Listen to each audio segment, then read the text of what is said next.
Patricio, your first fight coming up here at bantamweight. I guess the question we're all wondering is, how are you feeling? How's the cut going? And just a couple days out, how are you? I'm good. How about you? I feel good. Just ready to make history. For you, I guess you've talked about this for a long time. What was it that made now the right time? Was it just the opportunity Bellator finally gave it to you, or did you feel like, why did you feel like this was the right time to make this move?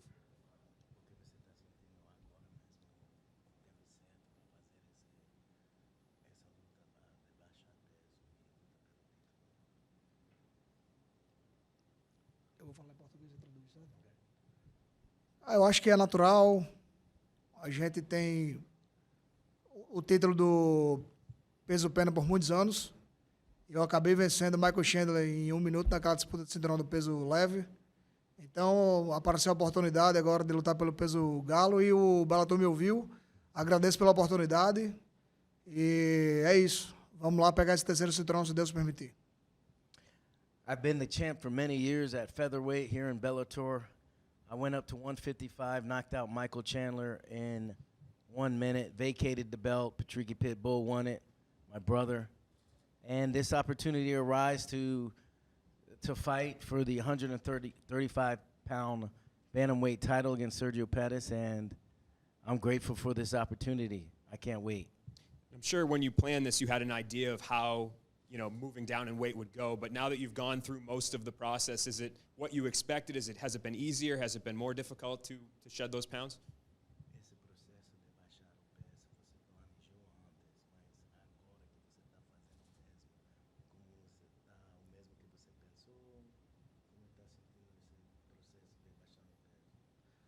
Eu mesmo não posso acreditar. Eu estou quase sem acreditar no que está acontecendo. A descida de peso está sendo mais fácil do que no peso pena, mas teve um processo desde do camp da luta passada, quando eu bati o campeão do Rising, Kleber Koik. Eu me mantive na dieta e eu estou fazendo a mesma dieta, mas não saí dela desde outubro. Então, para mim, está parecendo bem mais fácil bater esse peso de 61 quilos de bantamweight. E pra você ter uma ideia, eu estou agora com 143 pounds, então estou muito bem, estou conseguindo treinar forte ainda. Estou bebendo muita água, estou me alimentando normal, então eu acho que vocês vão ver um Patricio Pitbull muito melhor nessa luta que vem, nessa próxima luta. I can't believe how easy this process of going down the weight class has been. I've been on this diet since I beat the Rising World Champ Kleber back in last year, so I've been dieting. I am only 8 pounds over. It's never been easier. It's easier for me making this weight than it was for making featherweight. And eu estou bem, estou feliz e foi fácil porque eu me mantive na dieta desde lá, não mudei nada. I'm great. I'm ready, and it was easy, easier than ever, easier than making featherweight, and I'm ready to shock the world. A lot of champions, I feel like, once they're dominant in a division, they like to stay there, right? They're comfortable, they're winning, they're cashing big checks, but you've continued to chase other goals, moving up, moving down. So I guess why? Like, what is it that drives you to try to move outside of that comfortable spot at the top that you already have in a division? I don't like to be comfortable. I always want to move forward, and I love challenges. That's why I'm always trying to put hard things to happen like that. No other fighter in any major promotion has ever held 3 titles in that one promotion. So I guess for you, what would that mean for you and your legacy, do you feel like, to be the only one to ever do something like that? I am not thinking about that, but eu acredito que esse é um resultado de um trabalho duro por muitos anos, mas eu estou focado agora na luta, porque sem a vitória, nada disso vai acontecer. Então, a gente não pode agir aqui como se eu já tivesse esse título. Tem um cara duro pela frente, que é um dos caras mais técnicos, versáteis que eu já vou enfrentar. Então, primeiro tenho que bater nele, depois pensar nos louros da glória. I'm not worried about what people are going to say about me. I have a fighter that is very dangerous, very technical, and very good, a world champion in front of me named Sergio Pettis. My main focus is to become the 135-pound world champion, and then after we accomplished that goal. We'll see where everybody else wants to put me. Dropping down in weight, obviously your body's going to change a lot, but are there things like timing or anything that are different as well? Like, do you think it will take you a little bit of time to get used to being in there with somebody that's an elite 135er?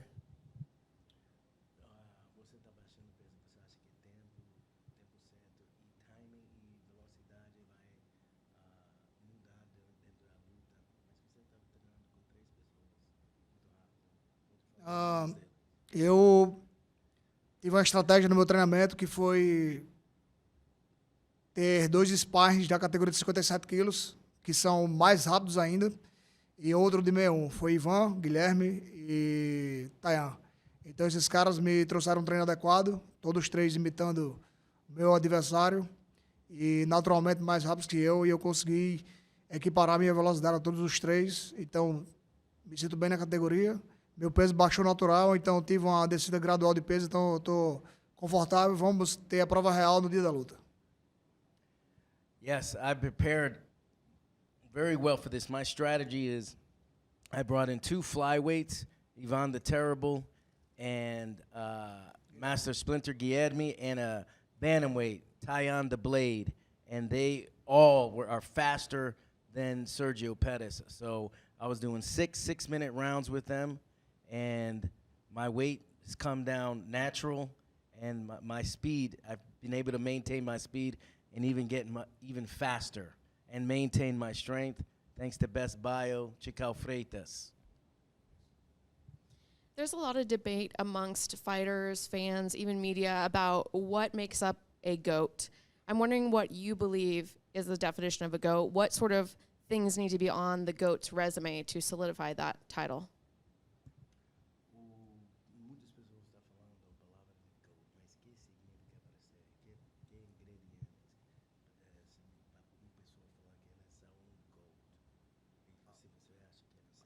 I don't know, but I'm thinking on that. And I know there is a lot of GOATs in this game, but no one has 3 titles, So that's the difference. We were just talking. I told him a story. I said, remember when he was in the featherweight tournament and he was able to select, matchmake who he gets to fight in the featherweight $1 million tournament, Grand Prix. And at that moment, when they told him that, he said, so that means I'm God. I get to pick who gets to fight. And that reminds me of, like, when you talk about GOAT Mountain, you're talking about the John Joneses of the sport and the GSPs. Both those guys have 2 world titles. The Henry Cejudos, Conor McGregor's, all champs.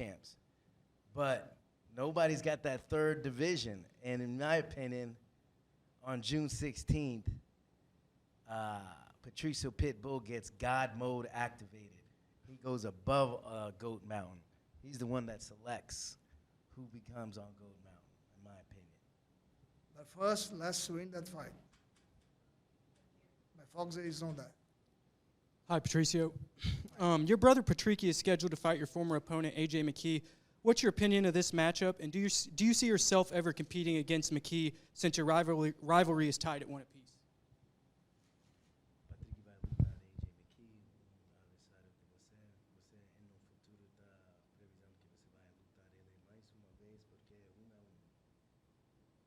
We know a lot about the Jim McKee. He's good. He's tough.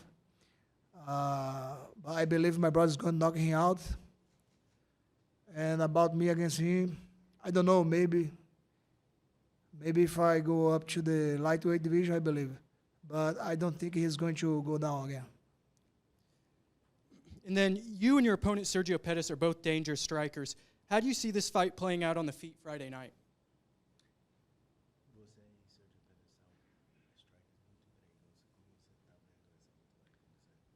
It's going to be a war between snipers. So I believe my power is going to do the difference. And then Bellator just recently announced another show in Japan. You competed on the New Year's Eve show against Ryzen. Is competing in Japan something you'd like to do again in your career at some point? Oh, yeah, every year. Thank you. Thank you. Now, when you guys first sat down, your coach said the greatest Bellator fighter of all time. He just spoke about God mode. I know we can all talk about champ, and we know how significant it is for you to add a third title. But just looking at your resume, now adding another name, as you expect to do this weekend in Sergio Pettis, where do you truly feel your legacy is cemented in this sport? Not Bellator, not just champions, but overall as a fighter, as a mixed martial artist, how do you feel this weekend will cement your legacy?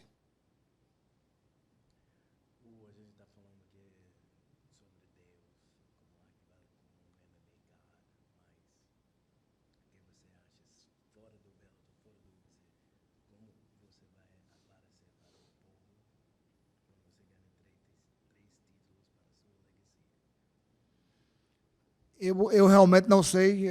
Os fãs gostam muito de campeões. Eu não gosto dessa parte. Acho que todo lutador merece o respeito. Eu só penso em aumentar meus números do recorde e deixar meu nome o mais distante possível. Então, essa é uma marca importante que eu quero atingir e eu garanto que é só o começo. I've never liked to talk about or think about who's the best, and I think that's for other people to do. My focus is just accomplishing the mission and let everybody else decide. Deixar os números mais longos. Let them look at the numbers, let them look at the facts, and they can decide from themselves, but numbers don't lie. Also, I don't want to get too far ahead, but what are your plans if things go according to plan this weekend for the future in 2023 and 2024?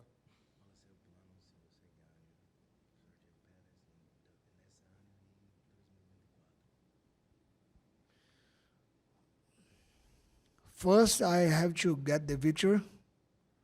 I don't know. We have Pat Mix as the interim champion, and maybe go to the fourth belt. I don't know. Let's see. We have to see what is going to happen. I'm feeling great. I'm fresh. I'm good. Coach, if I may, one for you. Mic drop. You've been around so many great fighters throughout your career. I would only say, in respect, a fighter like Patricio has to be possessed with being great to come to you and have this conversation of having a third title fight at a third different weight class. So as a coach, when you have someone this great come to you and say, hey, this is what's been offered, we're going to do it. How do you as a coach and everything that you are with all your fighters, how do you sit down and have that conversation? And then how do you game plan for this incredible feat? Well, the first thing you think of is, can he make the weight? And as we've gone through this process, I see that maybe Patricio Pitbull has always been a 135-pounder because he's making it so easy, which makes him beating Michael Chandler at 155 in 1 minute. The same Michael Chandler that's fighting Conor McGregor at probably 185. That's what makes him so great. And once we figured out, we talked to the best bio, if he could make the weight, I had no doubt whether he could pull off this victory. I was just at UFC 288 with Henry Cejudo coming off a 3-year layoff, and he lost a split or close split decision for the world title, and I just thought in that moment it was like a burn moment, and I thought, there's no way. I go, we're gonna turn over every stone for this next fight for Patricio to accomplish and conquer something that's never been conquered before. And so right after UFC 288, I go on the Ariel Helwani show. After that, I went down to Brazil, went straight to the gym, and lo and behold, I see Patricio's got something in store, a secret for Bellator 297. He brought in Sergio Pettis' old coach of 8 years of the Pettis brothers. So, he's turned over every stone to make sure that he can, for this victory to happen. And It wasn't much me. It's all Patricio. When I see he's willing to do whatever it takes, and he's willing to be on a diet for 6 months, where most athletes aren't willing to do the diet he's doing for 8 weeks. You've mentioned how tough your opponent is. He's talented and he's technical. What do you see as your biggest advantage going into this fight?